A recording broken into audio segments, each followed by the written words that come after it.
Ya, assalamualaikum warahmatullahi wabarakatuh. Halo semuanya, nama saya Muhammad Iqbal Febria. Ada 4 poin yang akan saya bahas di sini. Yang pertama itu ada definisi peluang diskrit, sifat-sifat peluang diskrit, definisi kejadian dan definisi peluang kejadian. Yang kedua ada konsep-konsep pada teori himpunan yang dapat diterapkan pada peluang diskrit. Yang ketiga ada definisi fungsi, notasi fungsi, domain, kodomain, range, bayangan, dan prabayangan. Yang keempat ada fungsi khusus seperti fungsi floor, ceiling, modulo, dan fungsi rekursif. Ya, kita langsung masuk aja ke poin yang pertama, definisi peluang diskrit. Jadi apa sih definisi peluang diskrit itu? Jadi pada dasarnya definisi peluang diskrit adalah konsep dalam teori probabilitas yang berkaitan dengan peristiwa yang memiliki sejumlah hasil yang dapat dihitung. Peristiwa tersebut hanya memiliki sejumlah hasil yang terbatas dan tidak dapat berupa nilai kontinu. Peluang setiap kejadian dihitung berdasarkan frekuensi relatifnya atau perbandingannya antara hasil yang mungkin dengan total hasil yang mungkin terjadi. Jadi apa sih contohnya peluang diskrit itu? Kita ambil salah satu contoh nih. Di sini kita punya sebuah dadu. Dadu punya 6 kemungkinan yang bisa terjadi ketika kita lempar dadu tersebut, antara keluar angka 1, 2, 3, 4, 5, dan 6. Nah, dalam contoh ruang sampel diskrit, karena hanya ada 6 kemungkinan yang dapat terjadi, kita bisa menghitungnya. Jadi harus bisa dihitung kemungkinannya, teman-teman. Yang kedua ada contoh ketika kita menarik satu kartu dari setumpuk kartu remi. Contohnya ada 52 kartu. Kita bisa hitung jumlah total hasil tersebut. Ya, lanjut ke sifat-sifat peluang diskrit. Yang pertama, peluang suatu kejadian adalah angka non negatif. Ini harus dicatat, teman-teman. Peluang suatu kejadian ini nggak bisa kurang dari 0, harus lebih dari sama dengan 0. Jadi peluang suatu kejadian itu adalah 0, 1, 100, 1000, berapapun, tapi nggak bisa kurang dari 0. Itu yang pertama, teman-teman. Yang kedua, jumlah total peluang semua hasil dalam ruang sampel sama dengan 1. Jumlah total peluang, teman-teman. Ya, itu.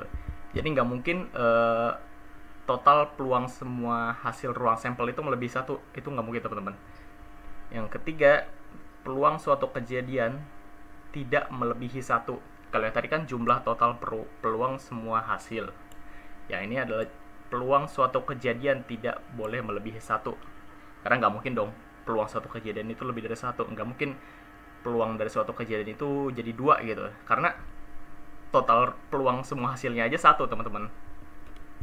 Yang keempat itu adalah peluang dari komplement suatu kejadian.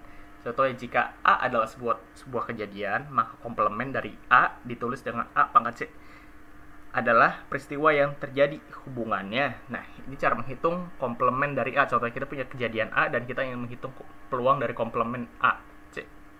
Komplement dari A sama dengan 1 dikurang peluang dari A itu sendiri. Jadi ketika kita ingin menghitung peluang komplement A, rumusnya adalah ini, teman-teman. 1 dikurang peluang A itu sendiri.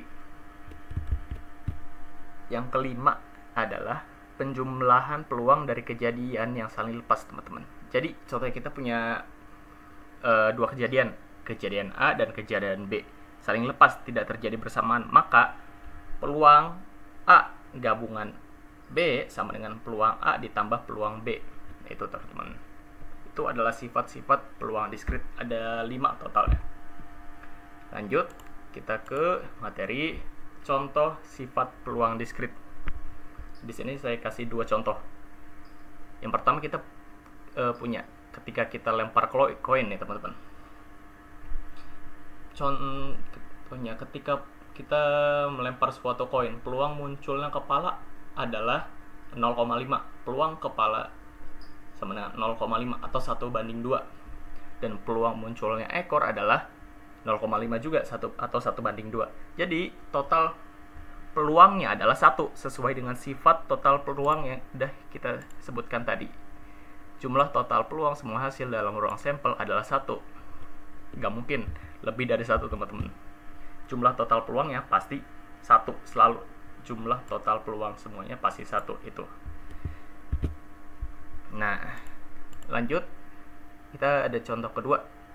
Peluang keluarnya angka 3 dari sebuah dadu. Kalau kita hitung-hitung, dadu itu kan punya 6 kemungkinan peluangnya. Jadi satu, nanti ada kita rumusnya di depan cara menghitungnya peluang itu kayak gimana teman-teman. Jadi kita ambil dulu 1/6 itu adalah peluang dari sebuah dadu. Di sini kita akan mencoba menghitung komplemennya nih. Nah, sedangkan peluang keluarnya bukan angka 3 adalah P, komplement dari 3 sama dengan 1 dikurang 1/6. Itu adalah peluang dari 3 itu sendiri. 1/6 sama dengan 5/6. Di sini teman-teman. Peluang dari komplement A sama dengan 1 dikurang P, peluang dari A. Bener kan teman-teman? Peluang dari komplement 3 sama dengan 1 dikurangi peluang 3 itu sendiri, 1/6 sama dengan 5/6. Yaitu contoh sifat peluang diskrit. Nah, yang selanjutnya ada definisi kejadian. Definisi kejadian atau peristiwa dalam teori probabilitas pada intinya adalah kumpulan hasil dari percobaan atau pengamatan yang dapat terdiri dari satu atau lebih, tergantung dari hasil dari ruang sampel tersebut. Setiap percobaan atau pengamatan menjadikan salah satu dari banyak hasil, dan setiap hasil merupakan bagian dari satu kejadian. Di sini kita ada dua tipe kejadian. Yang pertama adalah kejadian sederhana dan kejadian menjemuk. Kejadian sederhana intinya adalah kejadian yang terdiri dari satu hasil, hanya satu. Dari suatu peluang. Contohnya nih, kita punya kejadian yang terdiri dari satu hasil. Contoh kita ambil di sini adalah melempar dadu. Ketika kita melempar dadu, kejadian keluarnya angka 4 hanya satu. Itu contoh kejadian sederhana. Jadi kita mau ganti contoh angkanya dari 4 ke 6. Tetap sama-sama tergabung ke kejadian sederhana karena hasil keluarnya tetap satu, teman-teman. Yang selanjutnya ada kejadian majemuk. Kejadian majemuk ini kejadiannya terdiri dari beberapa hasil. Kalau tadi kejadian keluarnya angka 4 cuma satu, di sini kejadian keluarnya angka genap. Nah, kejadian keluarnya angka genap dalam pelemparan dadu itu kan ada beberapa tuh teman-teman. Ada yang 4, ada yang 2, ada yang 6. Nah, komplement dari kejadian keluarnya angka genap adalah keluarnya angka ganjil, yang mana hasilnya ada 1, 3, dan 5. Ya, itu aja definisi kejadian, teman-teman. Lanjut ke definisi peluang kejadian. Tadi kita udah bahas definisi peluang. Nah, kita juga udah bahas definisi kejadian. Di sini ada definisi peluang kejadian. Jadi apa sih definisi peluang kejadian itu? Pada intinya peluang suatu kejadian adalah ukuran seberapa besar kemungkinan kejadian tersebut terjadi dalam suatu percobaan. Nilai peluang dihitung sebagai perbandingan antara jumlah hasil yang sesuai dengan kejadian tersebut dengan total jumlah hasil yang mungkin dalam ruang sampel. Nah, ini adalah rumus yang digunakan teman-teman. Simple sebenarnya teman-teman. Peluang A sama dengan jumlah hasil yang menguntungkan untuk A dibagi jumlah total hasil dalam ruang sampel. Ini adalah rule-nya lah teman-teman. Jadi peluang 0 berarti kejadian tidak mungkin terjadi. Jadi jika ada suatu kejadian yang hasil peluangnya adalah 0, maka kejadian tersebut tidak mungkin terjadi. Dan sebaliknya, ketika suatu kejadian memiliki peluang 1, berarti kejadian itu pasti terjadi. Itu aja sih teman-teman. Kita masuk ke contoh peluang kejadian. Kita di sini punya beberapa contoh. Yang pertama, pelemparan dadu. Ruang sampelnya adalah 1, 2, 3, 4, 5, dan 6. Peluang keluarnya angka 4 adalah peluang keluarnya angka 4 sama dengan 1/6. Seperti tadi, jumlah hasil yang menguntungkan untuk A. Di sini A-nya adalah 4. Keluar angkanya 4, hanya 1 teman-teman. Dibagi jumlah total hasil dalam ruang sampel. Di sini jumlah total hasilnya adalah 1, 2, 3, 4, 5, dan 6. Ada 6 totalnya. Jadi 1/6. Lanjut ke contoh kedua. Pelemparan koin. Ruang sampelnya kepala dan ekor hanya 2. Peluang keluarnya kepala adalah 1/2, 1/2 teman-teman. Sama seperti tadi, jumlah total hasil yang menguntungkan untuk keluarnya kepala hanya 1. Jumlah total hasil dalam ruang sampel hanya 2, 1, 2. Hanya ada kepala dan ekor. Yang contoh ketiga, kita punya kartu remi. Jika kita menarik satu kartu dari setumpuk kartu remi standar, ruang sampelnya ada 52 kartu. Peluang kita mendapatkan kartu as adalah 4/52, atau kalau kita sederhanakan itu menjadi 1/13, teman-teman. Oke, lanjut ke konsep ini yang kedua nih teman-teman, konsep-konsep pada teori himpunan. Ada beberapa nih. Yang pertama itu ada ruang sampel. Nah, yang tadi kita udah bilang nih, ini ada yang namanya ruang sampel nih. Notasinya itu sebagai S. Nah, seperti ini teman-teman. Contohnya nih tadi di ruang pada pelemparan dadu, ruang sampelnya seperti ini. Dan kalau kita melempar koin, ruang sampelnya adalah kepala dan ekor. Ini cara penulisan notasinya ya teman-teman. Yang selanjutnya ada kejadian. Kejadian adalah himpunan dari suatu sampel. Jadi kejadian adalah bagian dari ruang sampel itu sendiri teman-teman. Contohnya nih, suatu kejadian bisa terdiri dari satu atau lebih hasil yang mungkin. Seperti tadi, kejadian sederhana atau kejadian majemuk. Nah, itu. Notasi dari kejadian, contohnya, jika S adalah ruang sampel, maka kejadian adalah A bagian dari S. Contohnya, jika kita melempar dadu, A adalah kejadian munculnya angka genap, maka tulisnya notasinya seperti ini. A sama dengan 2, 4, dan 6, karena 2, 4, dan 6 ini angka genap teman-teman. Dan kita contoh yang kedua adalah ketika melempar koin, B adalah kejadian munculnya kepala, maka B sama dengan kepala. Itu cara penulisannya teman-teman. Nih.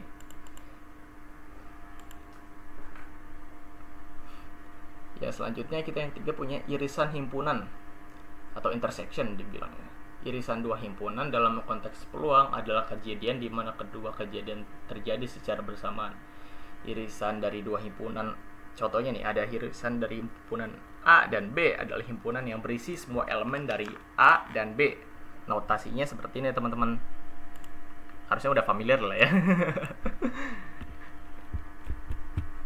Contohnya, ketika kita melempar dadu lagi nih teman-teman, soalnya paling mudah nih untuk dipahami kalau dalam kejadian peluang ini nih, melempar dadu, jadi makanya saya pakai terus. Kita punya kejadian A yang terdiri dari 2, 4, dan 6. Ini kejadian keluarnya angka genap. Dan yang B, kejadian B, munculnya angka 4, 5, atau 6. Nah, maka irisan dari A dan B adalah di mana angka yang muncul dari anggota kedua kejadian tersebut, yaitu A irisan B sama dengan 4 dan 6. Karena dari dua ini yang kita bisa lihat yang sama-sama muncul dari kedua kejadian tersebut adalah 4. Lihat teman-teman, ketemu di himpunan A ada 4, di himpunan B ada 4, di himpunan A ada 6, di himpunan B juga ada 6. Maka ini hasilnya teman-teman. Lanjut untuk gabungan himpunan atau union. Gabungan dua himpunan adalah kejadian di mana salah satu dari kejadian tersebut terjadi atau keduanya terjadi. Gabungan dari dua himpunan A dan B adalah himpunan yang berisi semua elemen yang ada di A, B, atau keduanya. Nah, notasinya adalah ini, kayak U nih teman-teman, kayak kebalikan dari irisan himpunan. Harusnya teman-teman udah tahu sih. Pasti udah familiar lah ini namanya. Contohnya nih, kita pakai contoh yang sama nih biar kita bisa ngelihat perbandingannya nih nanti. Gabungan di sini kita punya dua kejadian A dan B. Kejadian A terdiri dari 2, 4, dan 6. Kejadian B terdiri dari 4, 5, dan 6. Gabungan dari A dan B adalah kejadian di mana angka yang muncul merupakan anggota dari salah satu atau kedua himpunan tersebut. Nah, di sini kita punya 2, kita taruh 1, 2. Di sini kita punya 4, kita taruh 4. Di sini kita, nah sebelum di sini kita punya 6, tapi kita lihat dulu di B dia ada 5. Kita taruh dulu 5. Lanjut, di sini mereka punya 6. Kita lanjut taruh 6. Nah, kenapa kita nggak taruh 4 dan 6-nya lagi? Karena kita udah sertakan di sini. Jadi hanya perlu 1 aja, teman-teman. Kalau ada himpunan angka yang sama atau kejadian yang sama gitu, cukup taruh satu saja dari salah satunya. Pilih aja ya salah satu. Oke, itu untuk gabungan himpunan. Jadi agak mirip-mirip sama irisan. Gabungan dan irisan ini hampir mirip-mirip lah. Orang logonya aja, notasinya mirip-mirip kok teman-teman. Kalau untuk irisan itu adalah kejadian di mana kejadiannya di mana angka yang muncul dari anggota kedua kejadian tersebut. Jadi harus muncul dua-duanya teman-teman. Kalau nggak muncul di keduanya, nggak ditaruh. Kalau sini yang ditaruh adalah kejadian yang muncul dari yang muncul dari semua elemen yang ada di A, B atau keduanya. Lanjut ke komplement atau himpunan. Komplement himpunan, maaf teman-teman. Komplement dari suatu kejadian adalah kejadian yang terdiri dari hasil-hasil yang tidak termasuk dalam kejadian tersebut. Dengan kata lain, komplement dari A adalah semua hasil dalam ruang sampel yang bukan bagian dari A.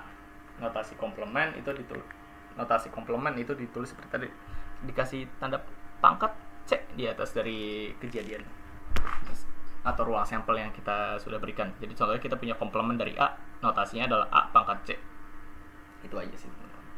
Contohnya, kita punya kejadian A terdiri dari 2, 4, dan 6.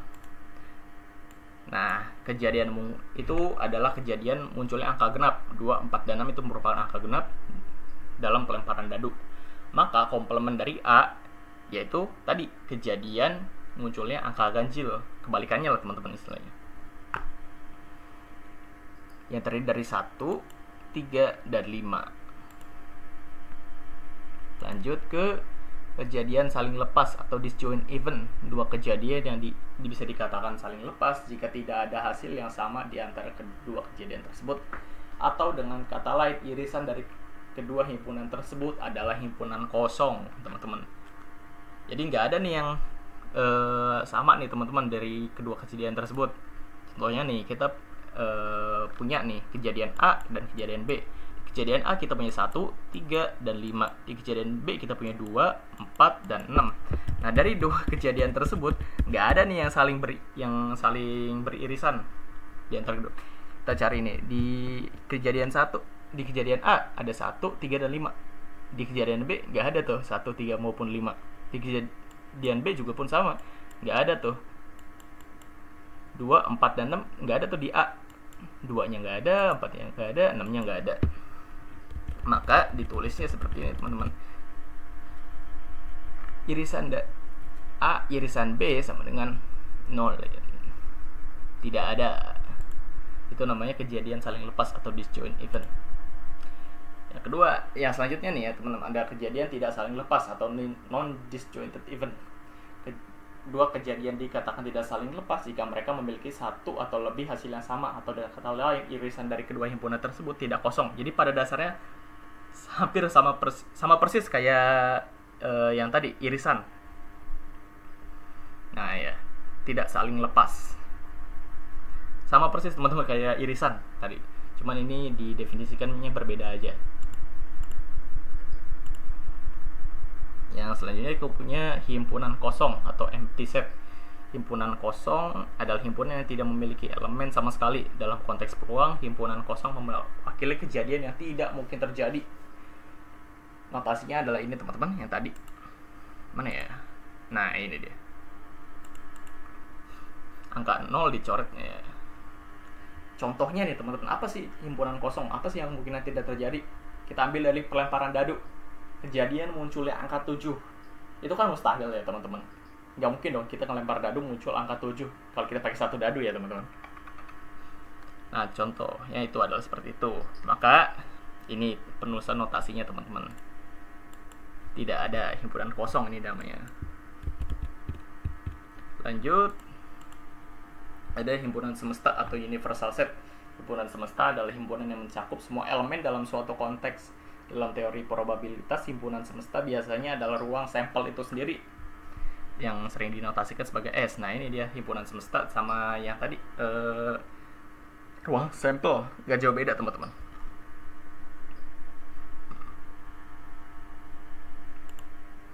Lanjut kita ke definisi fungsi. Ini poin ketiga kalau nggak salah. Ya, bener. Jadi apa tuh fungsi itu? Apa sih fungsi itu? Fungsi adalah sebuah aturan atau relasi yang menghubungkan setiap elemen dari suatu himpunan atau yang biasa disebut domain dengan tepat satu elemen dalam himpunan lain atau yang biasa kita sebut kodomain.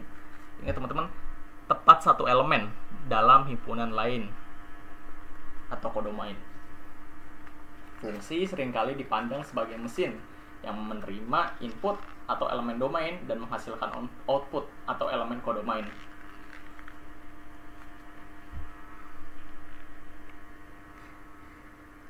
Contohnya nih teman-teman, kita misalnya punya fungsi f adalah fungsi yang memetakan bilangan real ke bilangan real dengan aturan fx sama dengan x pangkat 2. Fungsi ini menghubungkan setiap bilangan real x dengan kuadrat dari x. Maka fx sama dengan x pangkat 2. Lanjut ke notasi fungsi. Notasi fungsi digunakan untuk menunjukkan hubungan antara elemen domain dan kodomain melalui fungsi. Lanjut, contohnya nih. Jika f adalah suatu fungsi dan x adalah elemen dari domain, maka fungsi x menunjukkan elemen kodomain yang berhubungan dengan x. Secara formal nih teman-teman, kita menulis f fungsi a berhubungan dengan b untuk menunjukkan bahwa f adalah fungsi dari himpunan a yang mana domain ke himpunan b yang mana adalah kodomain. Contohnya, jika fx sama dengan 2x ditambah 1, maka f2 sama dengan 2 kali 2 ditambah 1 sama dengan 5. Berarti elemen 2 dari domain yang dipetakan ke elemen 5 di kodomain melalui fungsi f. 2 ini adalah domain dan 5 ini adalah kodomain.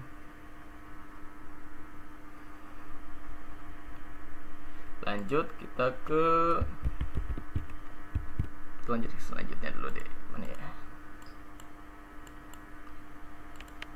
Yuk, domain. Apa itu domain? Domain adalah himpunan semua nilai masukan yang sah atau input untuk fungsi. Domain terdiri dari semua elemen dari himpunan A yang dipetakan oleh fungsi ke himpunan B. Domain itu seringkali ditentukan berdasarkan definisi fungsi itu sendiri, misalkan dengan menghindari pembagian dengan 0 atau nilai yang tidak didefinisikan dalam fungsi tersebut. Contohnya nih, fungsi x sama dengan 1 per x. Domainnya adalah semua bilangan real kecuali 0 karena pembagian dengan 0 tidak didefinisikan. Yang kedua, fungsi gx sama dengan 2x pangkat 2. Maaf teman-teman, x pangkat 2. Domainnya adalah seluruh bilangan real, yaitu domain IR. Ini. Lanjut ke kodomain.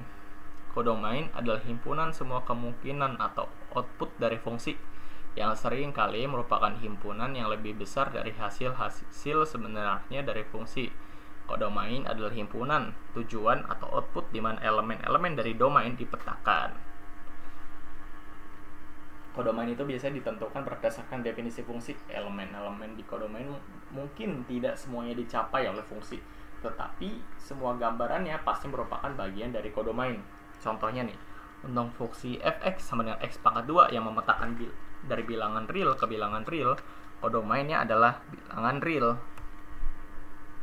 Namun dalam kasus ini, fungsi x sama dengan x pangkat 2 hanya menghasilkan bilangan non-negatif, sehingga tidak semua elemen kodomain bilangan real tercapai.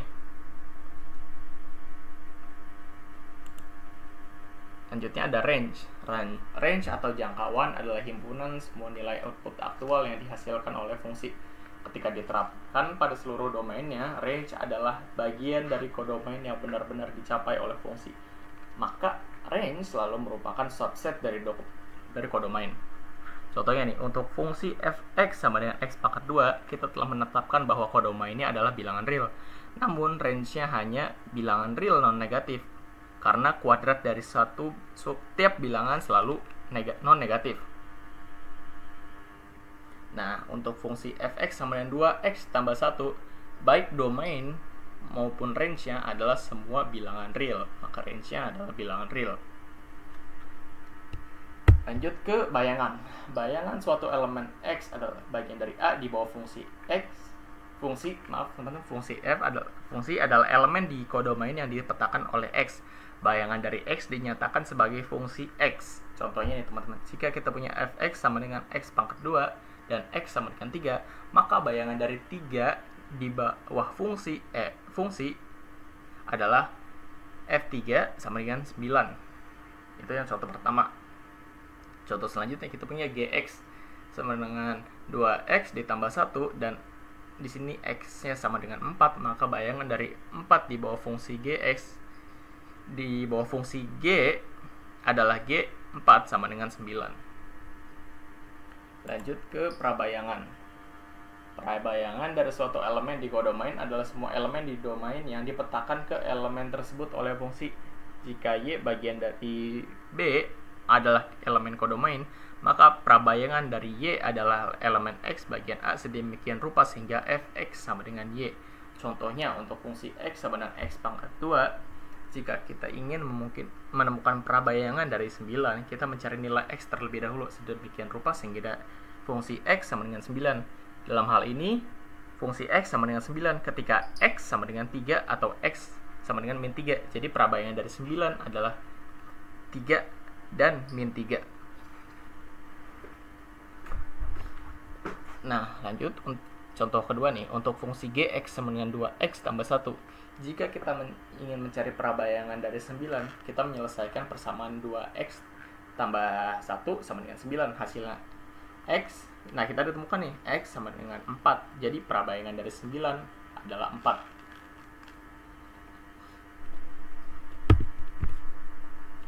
Nah, selanjutnya ada contoh penerapan dari fungsi. Nah, kita recap dulu nih teman-teman. Misalnya nih, kita punya fungsi fx sama dengan 2x tambah 1. Domain dari fungsi tersebut adalah bilangan real, karena fungsi ini didefinisikan untuk semua bilangan real. Nah, kodomainnya juga bilangan real, karena 2x tambah 1 bisa menjadi bilangan real apapun, tergantung dari nilai x-nya yang kita input, teman-teman. Nah, range. Karena 2x tambah 1 menghasilkan semua bilangan real, maka range fungsi ini juga adalah bilangan real. Yang keempat, ada bayangan. Jika kita ingin mengetahui bayangan dari x sama dengan 2, maka kita menghitung fungsi f. Kalau kita masukkan, jadi x yang kita substitusikan jadi 2 sama dengan 2 kali 2 ditambah 1 sama dengan 5. Jadi bayangan dari 2 adalah 5. Lanjut, nomor 5 ada prabayangan. Contohnya nih, kita ingin mencari prabayangan dari 7. Kita menyelesaikan persamaan dari 2x tambah 1 sama dengan 7. 2x tambah 1 sama dengan 7, kita ubah menjadi 2x sama dengan 6. Maka x-nya adalah 3. Jadi prabayangan dari 7, maka prabayangan dari 7 adalah 3. Lanjut ke poin 3, fungsi khusus. Ada beberapa fungsi khusus tadi kita teman-teman. Yang pertama itu ada fungsi floor atau lantai. Fungsi floor pada dasarnya itu dilambangkan dengan tanda kurung ini teman-teman. Tanda kurung yang acip ini lalu adalah fungsi yang memetakan suatu bilangan real x ke bilangan bulat terbesar yang lebih kecil atau sama dengan x. Dengan kata lain, floor dari x adalah pembuatan ke bawah menuju bilangan bulat terdekat. Ini notasinya dan ini definisinya. Contohnya nih teman-teman, kita langsung contohnya deh biar paham. Kita punya fungsi floor dari 3,7 sama dengan 3, karena 3 adalah bilangan bulat terbesar yang lebih kecil atau sama dengan 3,7. Yang contoh kedua adalah kita punya, ini bilangan positif ya teman-teman, maka kita kita bulatkan ke menuju pembulatan ke bawah. bukan ke atas. Kalau kita pembulatan ke atas, nanti ada tuh fungsi ceiling namanya. Itu kita bakal mendapatkan hasilnya 4. Karena ini bilangan positif. Nah, kita punya contoh kedua, itu adalah bilangan negatif.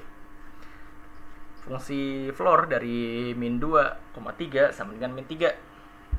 Karena min 3 adalah bilangan bulat terbesar yang lebih kecil atau sama dengan min 2,3. Kalau kita ilustrasiin seperti ini, teman. Ini bayangin kita punya 0. Ini kita punya 3,7. Nah, di sini ada 3. Nah, kita kan membulatkan ke bawah ya, teman-teman. Karena ini 3 waduh, salah. Maaf, teman-teman. Bukan 3,7. Sini kita pakainya min 2,3. Ini harusnya kita kasih min 3. Ini untuk visualisasi aja sih, teman-teman, biar lebih mudah dipahami. Di sini yang di atasnya 3,7.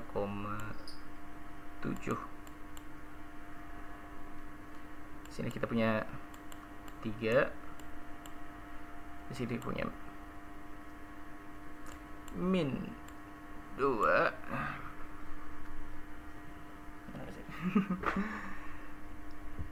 Oke, nah di sini nih kita punya 3,7 sama dengan 3. Kenapa 3?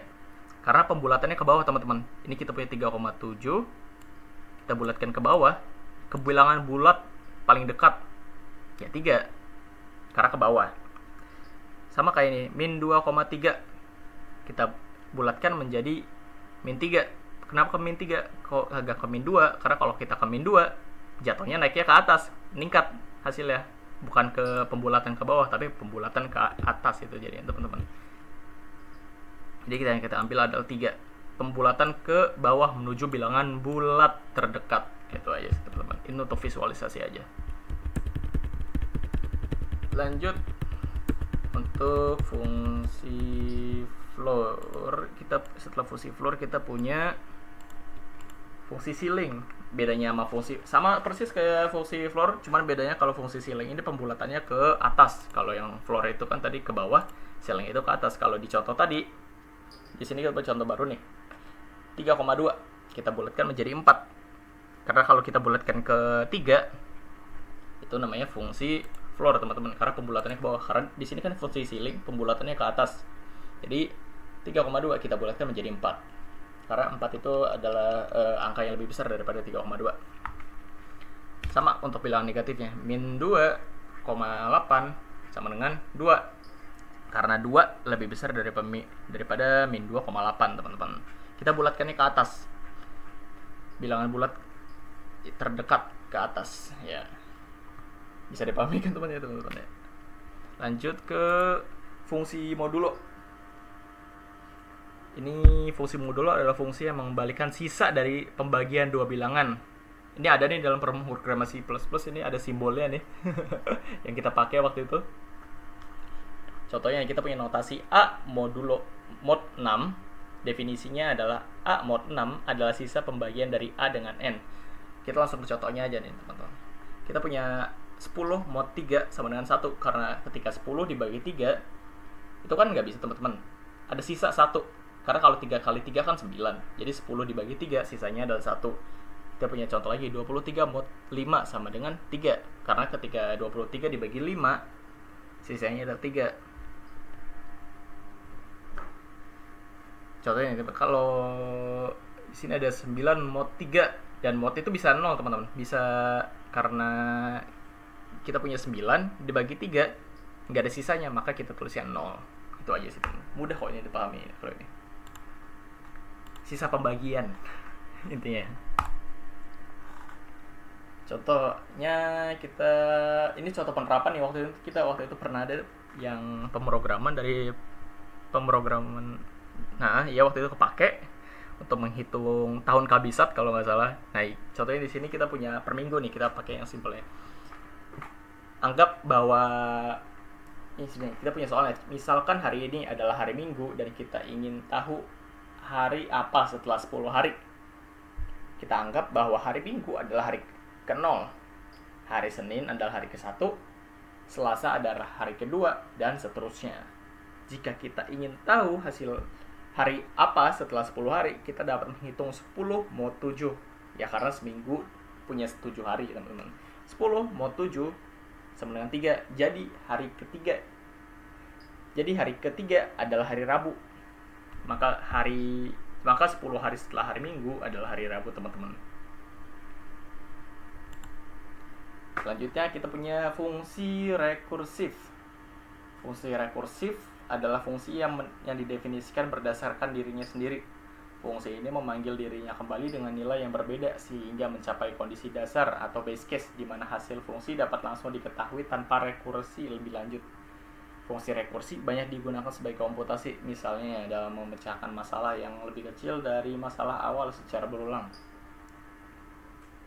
Contoh fungsi rekursif itu ada fungsi faktorial.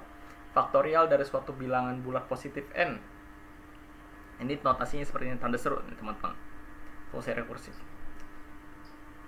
adalah hasil perkalian semua bilangan bulat positif dari 1 hingga n. Fungsi faktorial seringkali didefinisikan secara rekursif sebagai berikut. Di sini kita punya contohnya nih.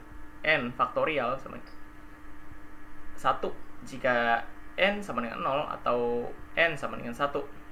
X dikali n dikurang 1 faktorial jika n lebih dari 1.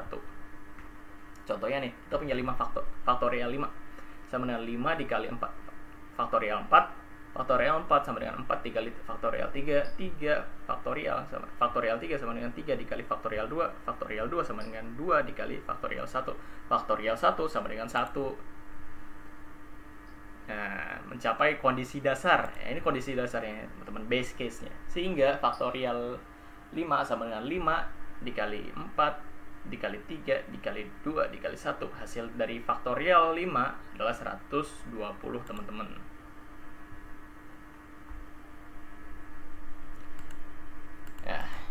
Ya, cukup itu saja 4 poin yang ingin saya sampaikan dalam kesempatan kali ini.